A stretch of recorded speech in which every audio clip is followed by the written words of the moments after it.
Biglaman ni Attorney Meredith ang desisyon nga ni Bonnie na tuluyan na ngang lisanin ang firm nila sapagkat ayaw niya na maapektuhan ang kanyang trabaho ng dahil kay Era at ayaw din niya na makita na nahihirapan ang kanyang anak na si Era. Kaya naman ito ang pinakamagandang way na naisip niya na iwasan na muna etong si Era nang sa ganun tuluyang makamove on si Era at hindi niya masasaktan. At kahit pigilan pa siya ni Meredith ay walang magagawa si Meredith sapagkat buo ng desisyon nitong si Bonnie.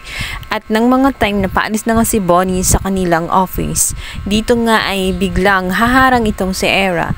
Subalit hindi na niya magawang pigilan pa itong si Bonnie sapagkat sabi ni Bonnie yun ang nararapat. Tuloy si Bonnie sa pag-move forward para takasan na nga itong si Era at tuluyan ng mag-move on.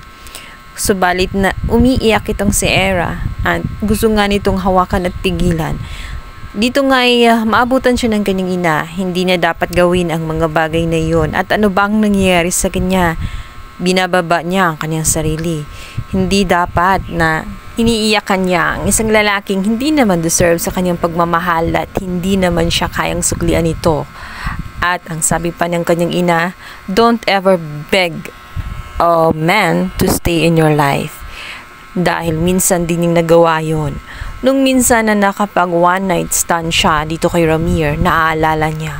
At nang matuklasan niya na may singsing ito at nakatali pala sa iba, hindi siya nagdalawang isip na iwanan ito. Nayuhan niya ang kanyang anak. Ang maigi niyang gawin ay mahalin ang kanyang sarili. Hindi niya dapat ipagsiksikan ang kanyang sarili sa taong hindi naman talaga deserve ng kanyang pagmamahal at hindi siya kayang suklian. Ang maigi niyang gawin ay mag-focus na lang sa kanyang career, maging powerful. Dahil ang lalaking nararapat sa kanya ay mananatili sa kanya at gagawa ng paraan para mahalin siya. Antayin niya ang lalaki na deserve sa pagmamahal niya at huwag niyang ipilit ang ayaw na sa pag-ibig niya. Ilang banda, maliliwanagan naman itong si Lelet dahil na rin sa payo ng kanyang tinang Ses. Sinabi nito na maganda naman pala ang offer ni Calorena.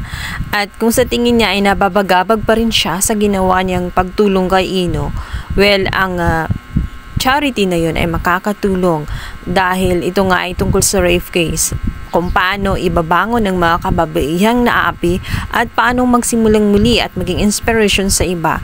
Malaking tulong yun kahit papaano ay mabawasan. Kung may mali siyang nagawa ay ito na ang pagkakataon na maitama niya.